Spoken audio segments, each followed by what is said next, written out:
بسم الله الرحمن الرحيم ياسين والقرآن الحكيم إنك لمن المرسلين على صراط مستقيم تنزيل العزيز الرحيم لتنذر قوما ما أنذر آباؤهم فهم غافلون لقد حق القول على أكثرهم فهم لا يؤمنون إنا جعلنا في أعناقهم أغلالا فهي إلى الأذقان فهم مقمحون وجعلنا من بين أيديهم سدا ومن خلفهم سدا فأغشيناهم فهم لا يبصرون وسواء عليهم أأنذرتهم أم لم تنذرهم لا يؤمنون إنما تنذر من اتبع الذكر وخشي الرحمن بالغيب فبشره بمغفرة وأجر كريم إنا نحن نحيي الموتى ونكتب ما قدموا وآثارهم وكل شيء أحصيناه في إمام مبين واضرب لهم مثلا أصحاب القرية إذ جاءها المرسلون إذ أرسلنا إليهم 2 فكذبوهما فعززنا بثالث فقالوا إنا إليكم مرسلون قالوا ما أنتم إلا بشر مثلنا وما أنزل الرحمن من شيء إن أنتم إلا تكذبون قالوا ربنا يعلم إنا إليكم لمرسلون وما علينا إلا البلاغ المبين قالوا إنا تطيرنا بكم لئن لم تنتهوا لنرجمنكم وليمسنكم منا عذاب أليم قالوا طائركم معكم أئن ذكرتم بل أنتم قوم مسرفون وجاء من أقصى المدينة رجل يسعى قال يا قوم اتبعوا المرسلين اتبعوا من لا يسألكم أجرا وهم مهتدون وما لي لا أعبد الذي فطرني وإليه ترجعون أأتخذ من دونه آلهة إن يردني الرحمن بضر لا تغن عني شفاعتهم شيئا ولا ينقذون إني إذا لفي ضلال مبين إني آمنت بربكم فاسمعون قيل ادخل الجنة قال يا ليت قومي يعلمون بما غفر لي ربي وجعلني من المكرمين وما أنزلنا على قومه من بعده من جود من السماء وما كنا منزلين إن كانت إلا صيحة واحدة فإذا هم خامدون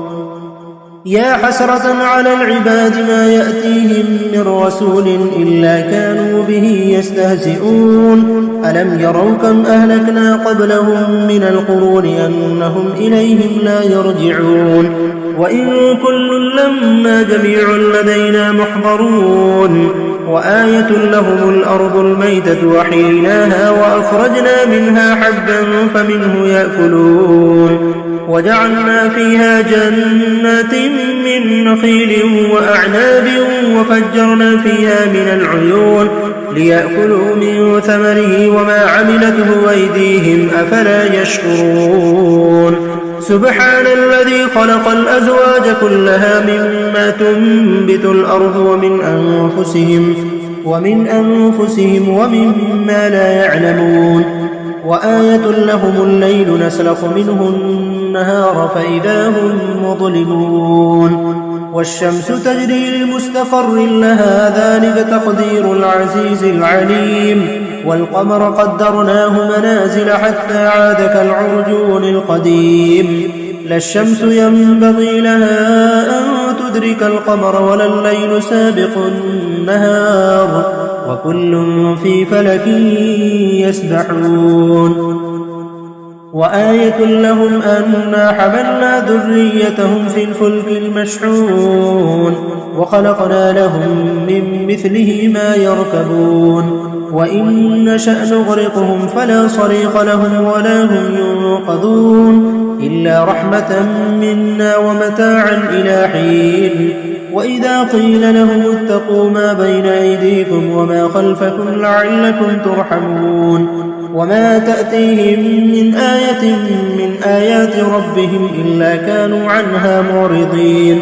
وإذا قيل لهم أنفقوا مما رزقكم الله قال الذين كفروا للذين آمنوا أنطعم من لو يشاء الله وطعمه إن أنتم إلا في ضلال مبين ويقولون متى هذا الوعد إن كنتم صادقين ما ينظرون إلا صيحة واحدة وتأخذهم وهم يخصمون فلا يستطيعون توصية ولا إلى أهلهم يرجعون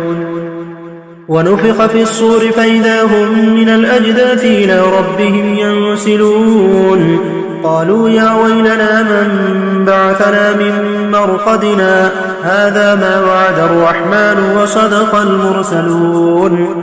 إن كانت إلا صيحة واحدة فإذا هم جميع لدينا محضرون فاليوم لا تظلم نفس شيئا ولا تجزون إلا ما كنتم تعملون إن أصحاب الجنة اليوم في شغل فاكهون هم وأزواجهم في ظلال على الأرائك متكئون لهم فيها فاكهة ولهم ما يدعون سلام قولا من رب رحيم وامتازوا اليوم أيها المجرمون ألم عاهد إليكم يا بني آدم ألا تعبدوا الشيطان إنه لكم عدو مبين وأن اعبدوني هذا صراط مستقيم ولقد أضل منكم جبلا كثيرا أفلم تكونوا تعقلون هذه جهنم التي كنتم توعدون اصلوها اليوم بما كنتم تكفرون اليوم نختم على أفواههم وتكلمنا أيديهم وتشهد أرجلهم بما كانوا يكسبون ولو نشاء لطمسنا على أعينهم فاستبقوا الصراط فأنى يبصرون ولو نشاء لمسخناهم على مكانتهم فما استطاعوا مضيا ولا يرجعون ومن نعمره ننكسه في الخلق أفلا يعقلون وما علمناه الشعر وما ينبغي له إن هو إلا ذكر وقرآن مبين لينذر من كان حيا ويحق القول على الكافرين أولم يروا أنا خلقنا لهم مما عملت أيدينا أنعاما فهم لها مالكون وذللناها لهم فمنها ركوبهم ومنها يأكلون ولهم فيها منافع ومشارب أفلا يشكرون واتخذوا من دون الله آلهة لعلهم ينصرون لا يستطيعون نصرهم وهم لهم جند محضرون فلا يحزنك قولهم إنا نعلم ما يسرون وما يعلنون أولم ير الإنسان أنا خلقناه من نطفة فإذا هو خصيب مبين وضرب لنا مثلا ونسي خلقه قال من يحيي العظام وهي رميم قل يحييها الذي أنشأها أول مرة وهو بكل خلق عليم الذي جعل لكم من الشجر الأخضر نارا فإذا أنتم منه توقدون أوليس الذي خلق السماوات والأرض بقادر على أن يخلق مثلهم بلى وهو الخلاق العليم إنما أمره أراد شيئا أن يقول له كن فيكون. فسبحان الذي بيده ملكوت كل شيء وإليه ترجعون. بسم الله الرحمن الرحيم. الرحمن علم القرآن خلق الإنسان علمه البيان. الشمس والقمر بحسبان والنجم والشجر يسجدان والسماء رفعها ووضع الميزان ألا تطغوا في الميزان وأقيموا الوزن بالقسط ولا تخسروا الميزان والأرض وضعها للأنام فيها فاكهة والنخل ذات الأكمام والحب ذو العصف والريحان فبأي آلاء ربكما تكذبان. خلق الإنسان من صلصال كالفخار وخلق الجان من مارج من نار فبأي آلاء ربكما تكذبان. رب المشرقين ورب المغربين فبأي آلاء ربكما تكذبان. مرج البحرين يلتقيان بينهما برزخ لا يبغيان فبأي آلاء ربكما تكذبان. يخرج منهما اللؤلؤ والمرجان فبأي آلاء ربكما تكذبان. وله الجوار المنشآت في البحر كالأعلام فبأي آلاء ربكما تكذبان. كل من عليها فان ويبقى وجه ربك ذو الجلال والإكرام فبأي آلاء ربكما تكذبان.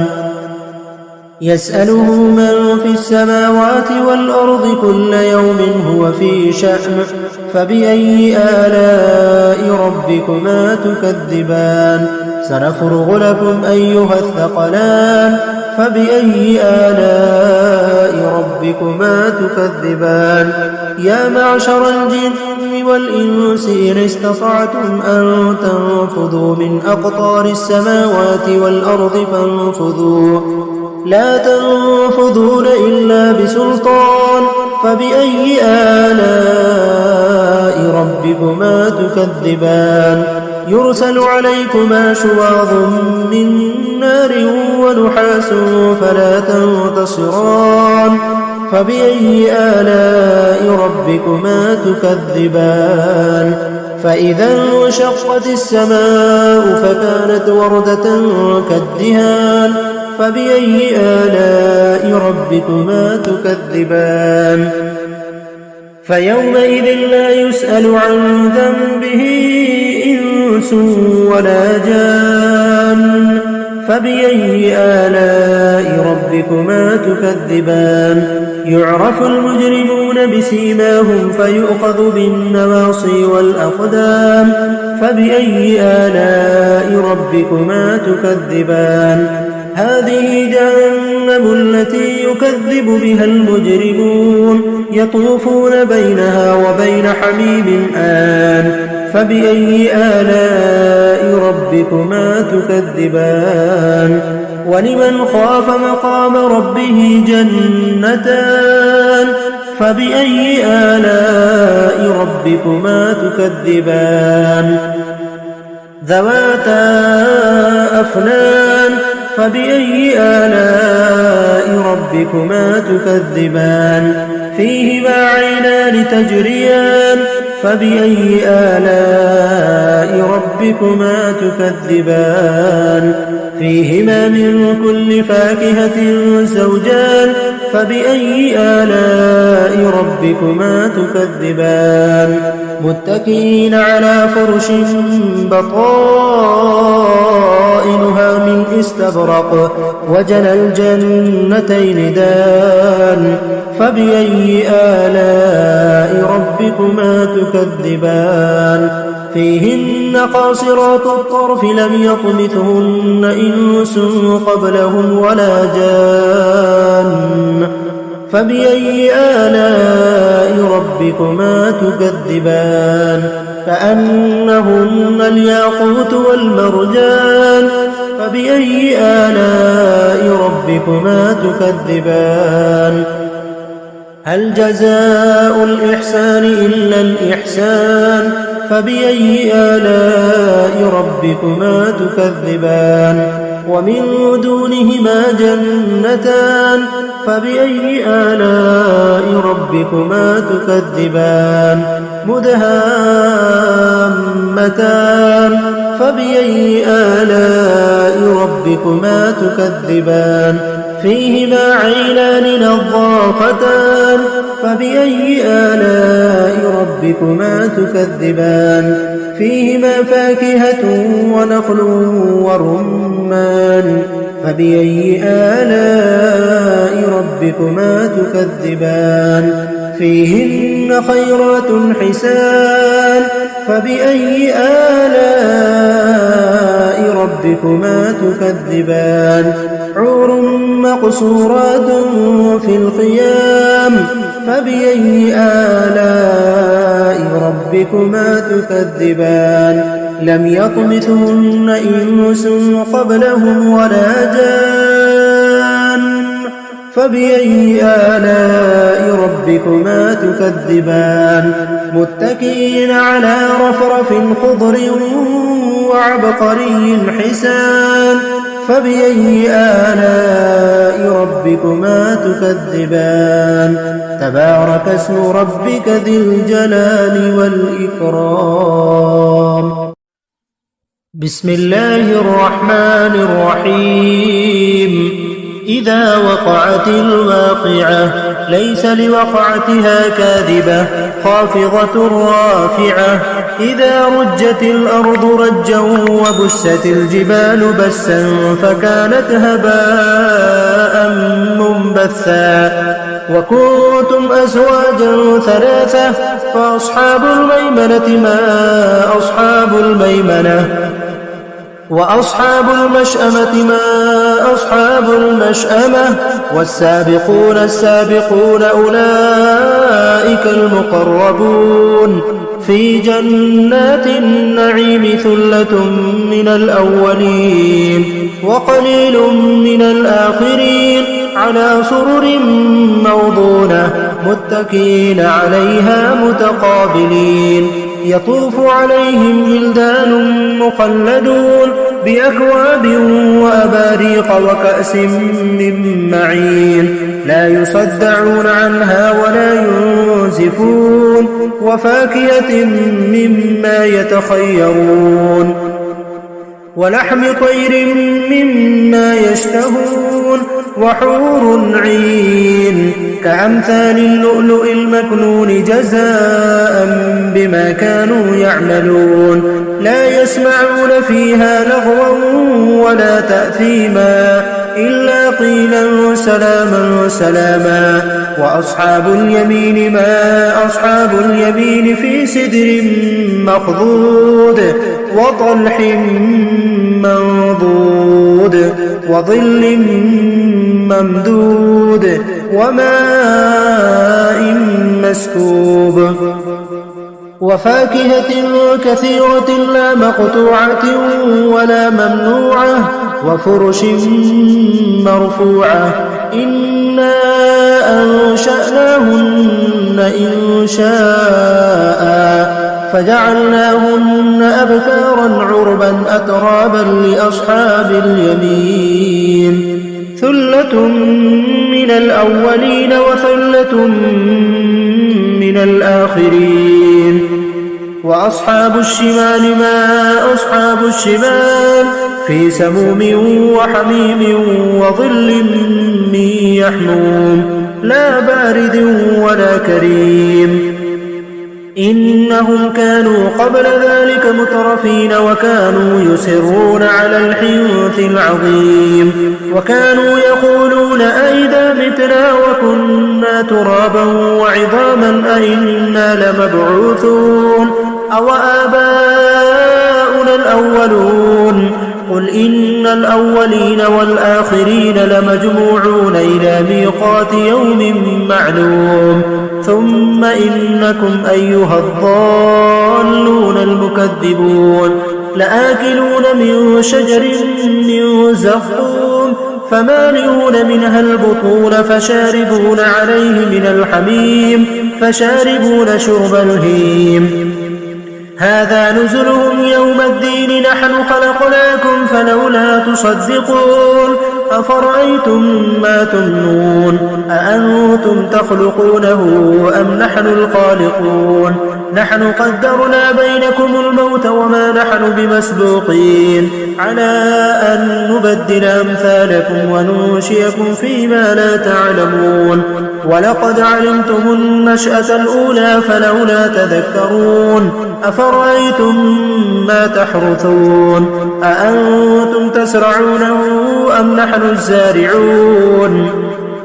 لو نشاء لجعلناه حطاما فظلتم تفكهون إنا لمغرمون بل نحن محرومون أفرأيتم الماء الذي تشربون أأنتم أنزلتموه من المزن أم نحن المنزلون لو نشاء جعلناه أجاجا فلولا تشكرون أفرأيتم النار التي تورون أأنتم أنشأتم شجرتها أم نحن المنشئون نحن جعلناها تذكرة ومتاعا للمقوين فسبح باسم ربك العظيم فلا أقسم بمواقع النجوم وإنه لقسم لو تعلمون عظيم إنه لقرآن كريم في كتاب مكنون لا يمسه إلا المطهرون تنزيل من رب العالمين أفبهذا الحديث أنتم مدهنون وتجعلون رزقكم أنكم تكذبون فلولا إذا بلغت الحلقوم وأنتم حينئذ تنظرون ونحن أقرب إليه منكم ولكن لا تبصرون فلولا إن كنتم غير مدينين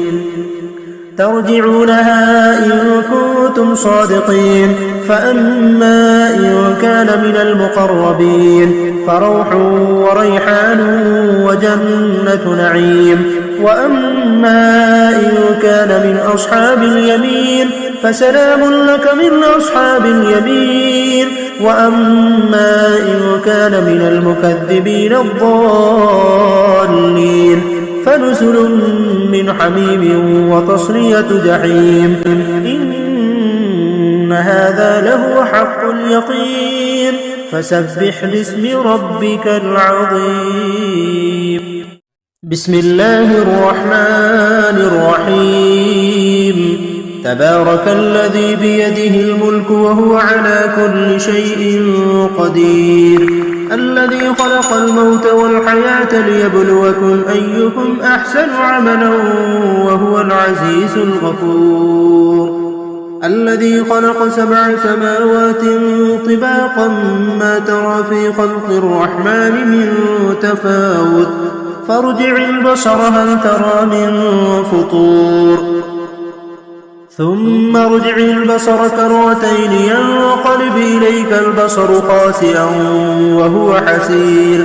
ولقد زينا السماء الدنيا بمصابيح وجعلناها رجوما للشياطين وأعتدنا لهم عذاب السعير وللذين كفروا بربهم عذاب جهنم وبئس المصير